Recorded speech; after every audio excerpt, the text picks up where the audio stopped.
आज हम आपके अपने चैनल में CBSE class 10th 11th biology का चैप्टर फर्स्ट जो कि है द लिविंग वर्ल्ड, उसका आज हम जो सेकंड लेक्चर है इसमें हम पढ़ेंगे व्हाट इज़ लिविंग। बहुत ही इंपॉर्टेंट टॉपिक है, तो चलिए इस लेक्चर को शुरू करते हैं। When we try to define living, we conventionally look for distinctive characteristics exhibited by living organisms। ठीक है, जब हम लिविंग को जानने की कोशिश करते हैं तो उनमें बहुत सारे ऑर्गेनिजम्स आते हैं, जैसे आपको पता होगा growth, reproduction, ability to sense environment and mount a suitable response come to our mind immediately as unique features of living organisms. और जो लिविंग ऑर्गेनिजम्स होते हैं उनमें बहुत सारे जो सेंस देखे जाते हैं, ठीक है, जिसमें आपका ग्रोथ हो गया, रिप्रोडक्शन हो गया, एबिलिटी होता है, आपका जो सेंसिटिविटी, आपका जो दिमाग का सेंसिटिवनेस होता है वो आपके साथ होता है। One can add a few more features like metabolism, ability to self replicate, self organise, interact and emergence to this list. Let us try to understand each of this. तो आप उसमें कुछ एक्स्ट्रा जो फीचर आप देखना चाहें आपके body के अंदर का, तो वो है आपका मेटाबॉलिज्म। मेटाबॉलिज्म क्या होता है, जैसे कि आपने कुछ खाना खाया तो वो खाना खाने के बाद आपके पेट में जो खाना है उसका डाइजेशन सही से हुआ या नहीं, यही होता है आपका मेटाबॉलिज्म। ठीक है, और यहाँ पर आप लोगों को फिगर दिख रहा होगा, यहाँ पर लिविंग से रिलेटेड यहाँ पर क्या हो रहा है कि प्लांट जो है यहाँ पर दिख रहा है कि पहले प्लांट छोटा था, फिर थोड़ा सा बड़ा हुआ, फिर और बड़ा हुआ। ठीक है, लिविंग का यही क्राइटेरिया है। अब देखिए, ऑल लिविंग ऑर्गेनिजम्स ग्रो, जितने भी लिविंग ऑर्गेनिजम्स होते हैं वो ग्रो करते हैं। ठीक है, अगर लिविंग है तो ग्रो को जरूर करेंगे। Increase in mass and increase in number of individuals are twin characteristics of growth. और जो यहाँ पर मास, अभी लिविंग ऑर्गेनिज्म है तो उसमें मास बढ़ेगा ही बढ़ेगा। ठीक है, उसका वजन जो है थोड़ा सा इंक्रीज होगा ही होगा, और उसके अंदर की जो ग्रोथ की जो रिस्पॉन्सिबिलिटी है वो भी बढ़ेगी। A multi cellular organism grows by cell division. एक मल्टी सेलुलर आपको पता है कि दो से ज़्यादा सेल का बना हुआ होता है कोई भी ऑर्गेनिज्म, तो वो हमारा मल्टी सेलुलर ऑर्गेनिज्म कहलाता है। ठीक है, in plants this growth by cell division occurs continuously throughout their life span. और जो प्लांट्स में होते हैं वो सेल डिवीजन जो है वो ग्रोथ जब होता है तो उनका जो लाइफ के स्पेन जो है बढ़ता है। In animals this growth is seen only up to a certain age, However, cell division occurs in certain tissues to replace lost cells। और जो एनिमल्स होते हैं उनमें क्या होता है कि जो ग्रोथ होती है वो एक सर्टेन एज तक ही होती है। ठीक है, आपका जो सर्टेन एज होता है उसके बाद आपका ग्रोथ रुक जाता है। और इस प्रकार क्या होता है कि सेल डिवीज़न जो होते हैं वो हमारे टिश्यूज़ में होते हैं, और जो हमारे जो सेल्स होते हैं हमारी बॉडी के अंदर वो अब लॉस्ट होना शुरू कर देते हैं। ठीक है, unicellular organisms also grow by cell division. Unicellular organisms होते हैं वो भी सेल डिवीजन के द्वारा ही ग्रो करते हैं। One can easily observe this in it vitro cultures by simply counting the number of cells under the microscope। in majority of higher animals and plants, growth and reproduction are mutually exclusive events। ठीक है, तो जो हमारा एक vitro cultures होता है उसमें क्या होता है, बहुत सारे नंबर ऑफ सेल्स होते हैं जो कि माइक्रोस्कोपिक लेवल पे देखे जाते हैं। और जो कुछ हायर प्लांट्स और एनिमल्स की बात करें तो उनमें ग्रोथ और रिप्रोडक्शन जो है वो होते रहते हैं। ठीक है, यहाँ पर आप लोग फिगर दिख रहा होगा ना, यहाँ पर देखिए, यहाँ पर एक्स है, फ्रॉग है, फ्रॉग फिर पीछे मेटामॉर्फ है, फिर टेडपोल है, एक्स है। ठीक है, यानी वो ग्रोथ और रिप्रोडक्शन कर रहा है। ठीक है, अब हम थर्ड में देखें तो remember that increase in body mass is considered as growth. Non living objects also grow if we take increase in body mass as a criterion for growth. Mountains, boulders and sand mounds do grow. However, this kind of growth exhibited by non-living objects is by accumulation of material on the surface।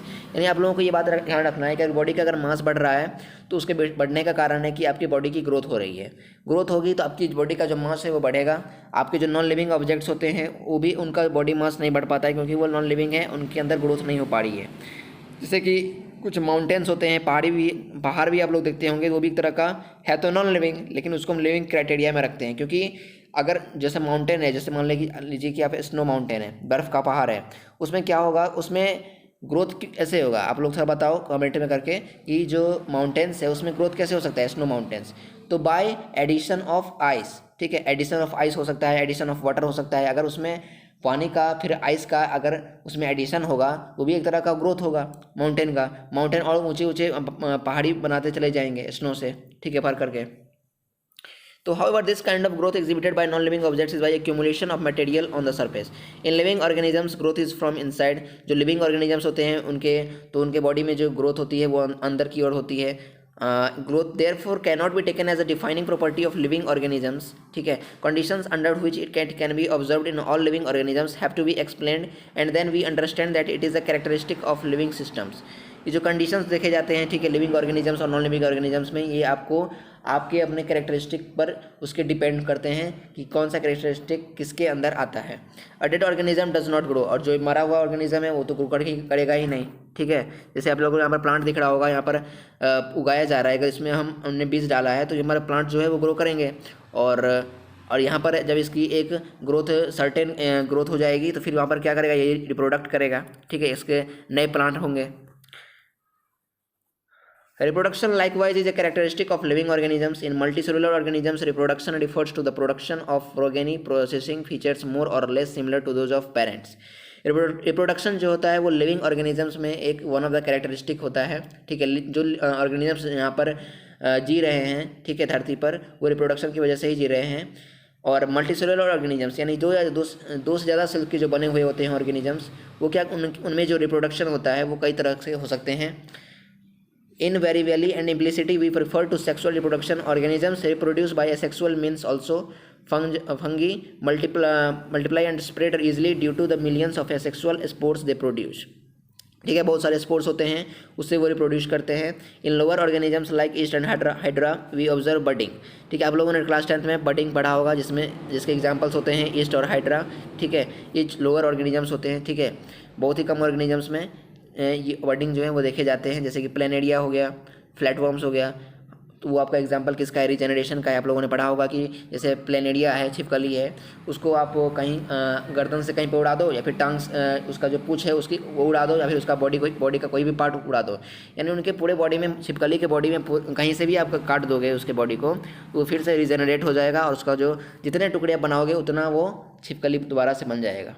So planaria is the best example for regeneration.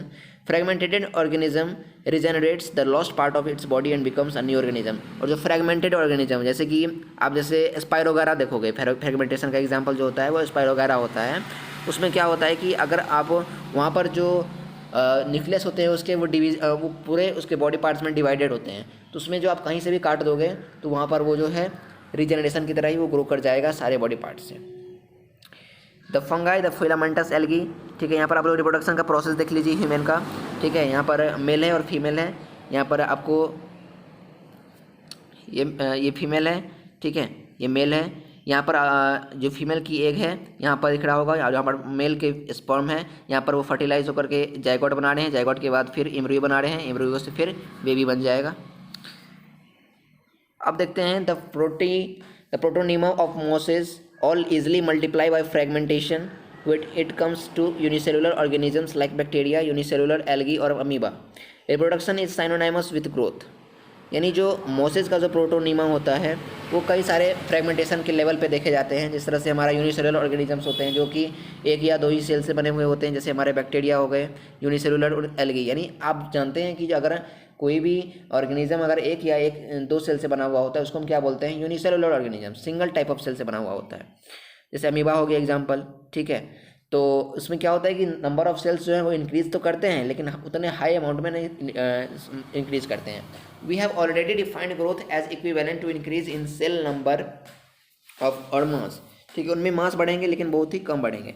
Hence we notice that in single celled organisms we are not very clear about the usages of this two terms. Growth and reproduction के बारे में हम जो है single cell organisms में ज़्यादातर इसमें नहीं देखते हैं। Further there are many organisms which do not reproduce, ठीक है। यहाँ पर कुछ ऐसे ऑर्गेनिजम्स भी हैं जिनमें रिप्रोडक्शन नहीं होता है, जैसे म्यूल्स हो गया। जैसे म्यूल्स का मतलब जो आप लोगों ने पढ़ा होगा खच्चर होता है, इसका मतलब स्टेराइल, ठीक है। और जो रिप्रोडक्शन नहीं कर पाते हैं उनको हम स्टेराइल बोल सकते हैं या फिर इनफर्टाइल बोल सकते हैं, ठीक है। Hence reproduction also can not be an all inclusive defining characteristic of living organisms, ठीक है। ये प्रोडक्शन जो होता है वो सारे ऑर्गेनिजम्स में नहीं देखे जाते हैं, ठीक है। कुछ ऐसे भी ऑर्गेनिजम्स हैं जिनमें रिप्रोडक्शन नहीं हो पाता है। ऑफ कोर्स और non living object is capable of reproducing और रिप्लिकेटिंग बाय इटसेल्फ। और जो नॉन लिविंग ऑर्गेनिजम्स हैं उनमें तो रिप्रोडक्शन होने की कोई चांस ही नहीं है, ठीक है। यहाँ पर आप लोगों को फिगर दिख रहा होगा, यहाँ पर प्लांट के यहाँ पर दिखाया गया है कि यहाँ पर आपको फ्लावर दिख रहा होगा। पहले आपको यहाँ पर सीड्स देखने को मिला, सीड्स क्या हुआ, प्लांट्स हुआ, प्लांट से फ्लावर, और फ्लावर से फिर क्या हुआ, फ्लावर से फिर एंथर बना, एंथर से फिर पॉलिनेशन हुआ, पॉलिनेशन से क्या बना, यहाँ पर फ्लावर बन गया। ठीक है, यहाँ पर एक पॉलन जो यहाँ पर दिखने को मिल रहा होगा आपको, फ्लावर जो है इस तरह से यहाँ पर ये प्रोसेस करता है और यहाँ पर ये आपको फ्लावर दिख गया, फ्लावर। ठीक है, अब देखते हैं आगे, जो कि ये another characteristic of life is metabolism. Metabolism जो है वो भी शरीर के अंदर में होने की कैपेबिलिटी होनी चाहिए। मेटाबॉलिज्म ऐसा नहीं है कि आपने जैसे मान लो कि आपने कहीं बाहर गए और बाहर का खाना आपने खा लिया, तो आपके अंदर जो बाहर की जो आपने खाना खाया वो आपके अंदर डाइजेशन हो रही है या नहीं। अगर वो आपके अंदर सही से डाइजेशन हो रही है तब तो आपका मेटाबॉलिज्म ठीक है, मेटाबॉलिज्म रिएक्शन आपके अंदर हो रही है वो भी ठीक है। लेकिन अगर आपको डाइजेशन सही तरीके से नहीं हो रहा है, इसका मतलब आपके इम्यून सिस्टम में कहीं पे प्रॉब्लम है, जिसकी वजह से मेटाबॉलिज्म रिएक्शन सही तरीके से नहीं हो पा रही है। All living organisms are made of chemicals. जितने भी लिविंग ऑर्गेनिजम्स होते हैं वो केमिकल्स के बने हुए होते हैं। केमिकल्स कहने का मतलब क्या होता है, कुछ ना कुछ उनके अंदर केमिकल रिएक्शंस होती हैं। दिस केमिकल्स है स्मॉल एंड बिग, चाहे अब वो छोटा हो या फिर बड़ा हो, belonging to various classes, size, functions etcetera. और वहाँ पर वो किसी से बिलोंग करते हैं। अब उनके अंदर साइज की जो है रिएक्शंस की वजह से साइज भी बढ़ सकती है उनके अंदर का कैपेबिलिटी अलग हो सकता है। ठीक है, फंक्शंस उनके अंदर बन सकते हैं। Are constantly being made and changed into some other biomolecules, और वहाँ पर वो रिएक्शन करके बायोमोलिक्यूल्स कन्वर्ट करते हैं। जैसे कि आप लोगों को पता है कि जब हम फूड इंटेक करते हैं अपने बॉडी के अंदर, तो वो क्या होता है, पहले ब्रेक डाउन हो जाता है, उनके अंदर के जो न्यूट्रिएंट्स होते हैं वो टूटने के बाद वहाँ पर वो इकट्ठा होकर के वहाँ पर एक आपको एनर्जी सप्लाई कर देते हैं। ठीक है, आप लोगों ने पढ़ा होगा। This conversions are chemical reactions और मेटाबॉलिक रिएक्शंस, कुछ भी हो सकते हैं, या फिर वो आपको केमिकल रिएक्शन हो या फिर मेटाबॉलिक रिएक्शन हो, आपकी बॉडी के हिसाब से, उसका टेम्परेचर के हिसाब से वो आपकी बॉडी में होता रहता है। There are thousands of metabolic reactions occurring simultaneously inside all living organisms. ठीक है, यहाँ पर आपको हजारों मेटाबॉलिक रिएक्शंस आपको देखने को मिल जाएंगे जो कि आपकी बॉडी में एक साथ होते रहते हैं। यहाँ पर आपको मेटाबॉलिक रिएक्शन आपको मैंने दिखाया है, तो यहाँ पर देखिए, यहाँ पर आपके जो इम्यून सिस्टम होते हैं वो आपको यहाँ पर रिस्पॉन्सिबल होते हैं कि आप जो आपने जो कुछ खाया वो वहाँ पर आपको डाइजेशन हो रहा है कि नहीं, सही तरीके से डाइजेशन आपका हो रहा है कि नहीं, डाइजेशन सही तरीके से होना चाहिए। ठीक है, अब देखते हैं यूनिसेलुलर और multicellular. All plants, animals, fungi and microbes exhibit metabolism. ठीक है, कुछ यूनिसेलुलर और मल्टीसेलुलर ऑर्गेनिजम्स होते हैं, जैसे कि हमारे जैसे प्लांट्स में, एनिमल्स में, फंगाई हो गए, ये सब मेटाबॉलिज्म रिएक्शन करते हैं। The sum total of all the chemical reactions occurring in our body is metabolism. ठीक है, और जितने भी केमिकल रिएक्शन होते हैं उनको मैंने अगर पूरी तरीके से बॉडी में अगर मैंने एडिशन कर दिया उसका, तो हमारे मेटाबॉलिज्म का भी प्रोसेस एक तरीके से बन जाता है।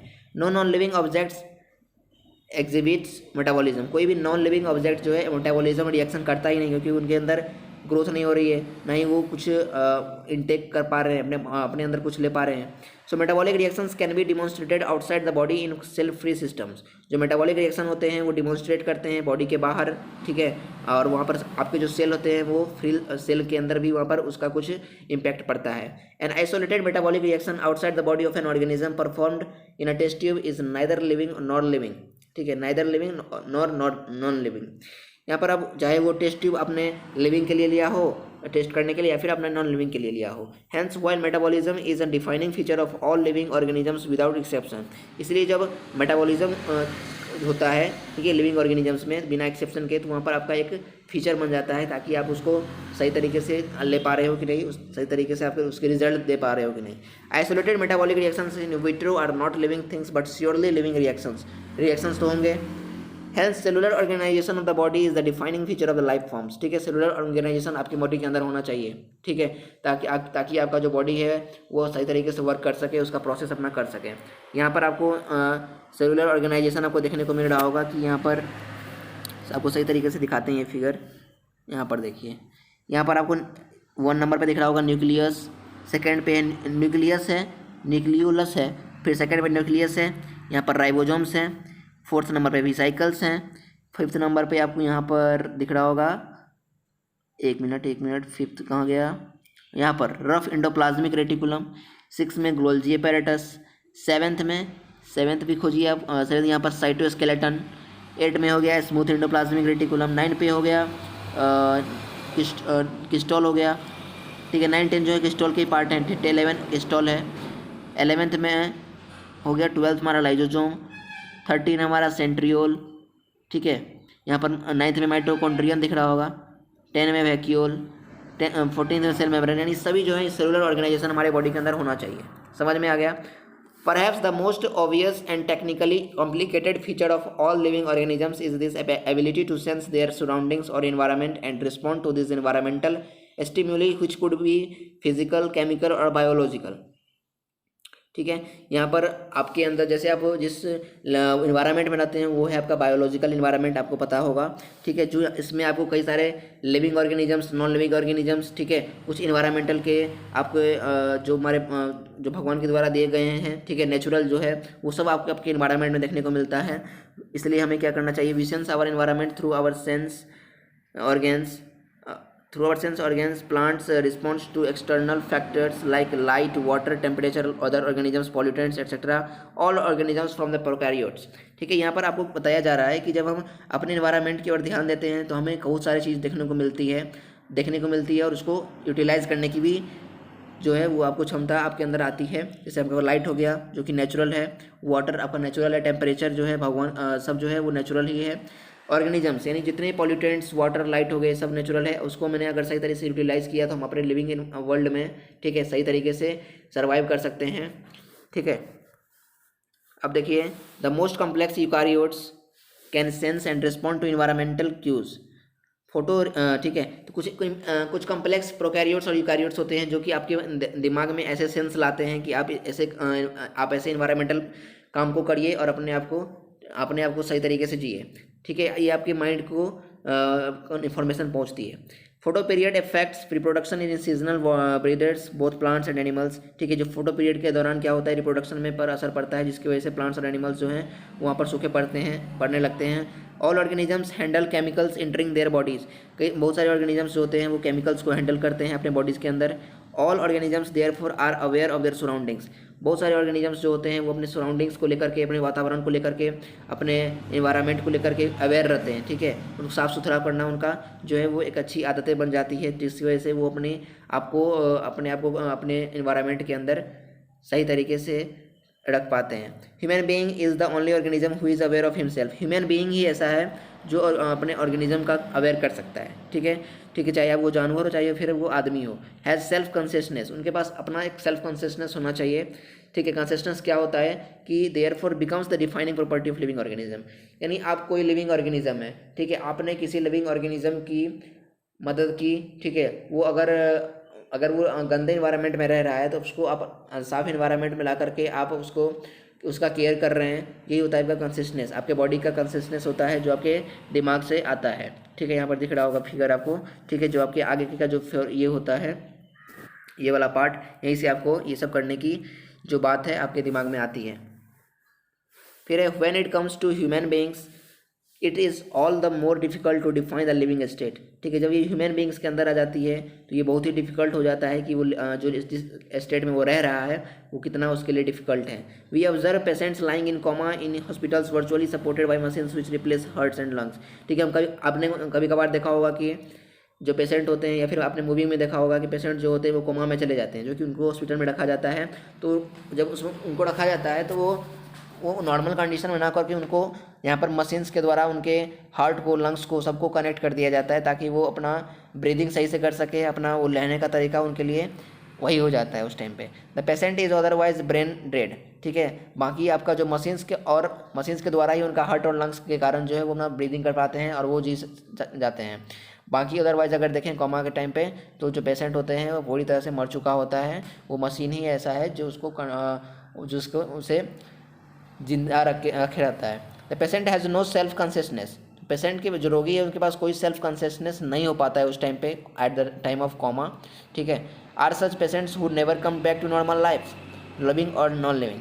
अब यहाँ पर आपसे क्वेश्चन पूछा गया है, इस क्वेश्चन को आपको कमेंट में आंसर करना है कि जो पेशेंट होते हैं जो कोमा में चले गए हैं वो क्या अब नॉर्मल लाइफ में वापस आ सकते हैं, तो क्या वो लिविंग होंगे या फिर नॉन लिविंग होंगे, ये आपको कमेंट करना है। ठीक है, देखते हैं आगे। In higher classes you will come to know that all living phenomena are due to underlying interactions. ठीक है, underlying interactions properties of tissues are not present in the constituent cells but arise as a result of interactions among the constituent cells। अब higher classes में आओगे तो आप लोग जानोगे किसके बारे में, इंटरेक्शंस के बारे में। ठीक है। टिश्यूज़ के प्रॉपर्टीज़ के बारे में जो कि आपके कंस्टिट्यूएंट सेल्स में प्रेजेंट नहीं होते हैं, ठीक है। एज ए रिजल्ट इसके वजह से इंट्रैक्शन जो होता है वो कंस्टिट्यूएंट सेल्स के पास वो ज़्यादा अमाउंट में नहीं हो पाती है, जिसकी वजह से आपका लिविंग का जो है वो ईचिंग फील होने लगती है उस टाइम पे, ठीक है। आपका जो थकावट महसूस होती है उस टाइम पे।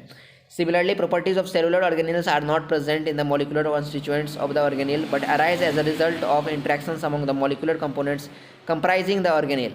अब जो कुछ सेलुलर ऑर्गेनिल्स हैं, आपको ऑर्गेनिल्स ये दिख रहा होगा, ये है आपका ऑर्गेनिल्स, ठीक है। ये आप लोगों ने क्लास 9th में ही पढ़ा होगा, ये आपका ऑर्गेनिल्स है। क्या है? ऑर्गेनिल्स। ऑर्गेनिल्स है आपका ये, ठीक है, जो कि क्या करता है आपके मॉलिक्यूलर कॉन्स्टिट्यूएंट्स में प्रेजेंट रह करके वो आपको इंट्रैक्शंस दिखाता है, ठीक है। आपके जो ऑर्गेनिल्स हैं वो कंपोज जिसके बने हुए होते हैं उन कंपोनेंट्स का केयर करता है आपके आसपास के, ठीक है।